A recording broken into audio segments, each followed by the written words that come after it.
Viral pemilik daycare di Pekanbaru lakban mulut dan kaki balita, ngaku tak ada yang bisa memenjarakan dirinya. Pemilik daycare di Pekanbaru ngaku punya backingan.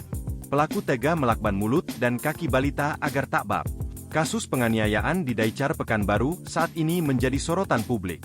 Pelapor bernama Aya Sophia, secara resmi ke Polresta Pekanbaru, pada 31 Mei 2024 lalu.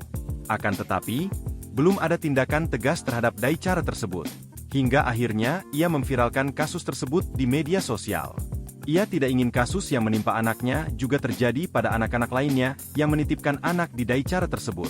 Rekaman kekerasan itu diunggah ke media sosial. Diketahui video yang viral itu direkam oleh salah satu pengasuh yang merasa kasihan kepada korban. Rekaman itu diambil di bawah rasa takut yang mendalam. Menurut pengakuan pengasuh, pemilik daycare tidak takut dengan tindakannya itu. Ia mengaku tidak ada yang bisa memenjarakan dirinya. "Saya punya orang hebat di belakang saya." Begitu katanya seperti dijelaskan pengunggah dikutip tribunpekanbaru.com. Kasat Reskrim Polresta Pekanbaru Kompol Bri Juwana Putra saat dikonfirmasi, membenarkan perihal adanya laporan tersebut.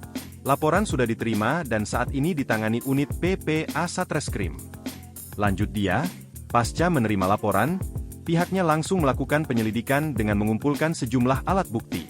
Salah satunya dengan memeriksa saksi-saksi terkait. Pihaknya juga tengah mendalami video yang menampilkan dugaan tindakan tidak wajar yang dialami anak pelapor di daycare tersebut. Download Tribun X sekarang, menghadirkan lokal menjadi Indonesia.